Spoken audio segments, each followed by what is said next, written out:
কলকাতা কর্পোরেশনের ট্যাক্স নিয়ে আপনারা সবাই খুব ভীত এবং বুঝতে পারছেন না কি করতে হবে। অথচ অর্থের সংস্থান নেই যে হাইকোর্টে গিয়ে মামলা করবেন। সেক্ষেত্রে কি করতে হবে সে সম্বন্ধে আমার এই ইউটিউব চ্যানেলে অনেকগুলো ভিডিও আছে। আপনারা যদি দেখে নেন তাহলে কিন্তু কিছুটা সুরাহা হতে পারে। যেভাবে বোঝানো আছে, যেভাবে বলা আছে, সেই ব্যবস্থাগুলো গ্রহণ করতে পারলে কিছুটা হলেও সুরাহা হবে।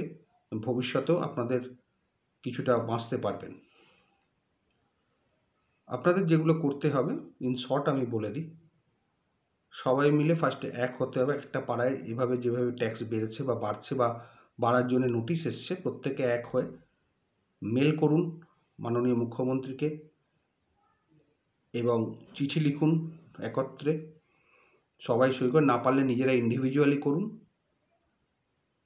এবং প্রেসের সঙ্গে যোগাযোগ করুন। সে টিভি হোক, টিভি চ্যানেল হোক বা প্রেস মিডিয়া হোক, তাদেরকে জানান যে এইগুলো আপনাদের হচ্ছে, আপনাদের সঙ্গে এই রকম ইনজাস্টিস হচ্ছে। মধ্যবিত্তরা কলকাতা ছেড়ে যেন চলে যাবে, প্রেসারাইজ করা হচ্ছে বিভিন্নভাবে।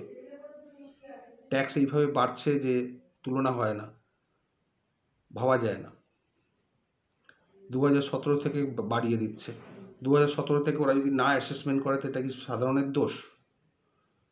যাই হোক, এই বিষয়ে আমার ইউটিউব চ্যানেলেই প্রচুর ভিডিও আছে, লাস্ট 1 বছর ধরে বা তার বেশি সময় ধরে করে যাচ্ছি। অনেকে সেগুলো করে ফলও পেয়েছেন। সুতরাং আপনাদের অনুরোধ করব যে সবাই মিলে এগিয়ে আসুন, প্রতিবাদ করুন জয়েন্টলি এবং বিশেষ করে মাননীয় মুখ্যমন্ত্রীর কানে ব্যাপারগুলো তুলুন। মনে হয় তিনি কোনো সুরাহা করতে পারবেন, পারলে তিনিই পারবেন।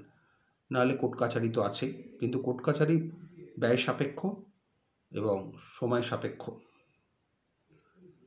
আপনারা যেটা ভালো বুঝবেন নিজেদের বাঁচাবার জন্যে, নিজেদের বসতবাড়ি বাঁচাবার জন্যে সেইগুলো করুন। শুধু একটাই অনুরোধ, এক হন, এক হয়ে এগিয়ে আসুন।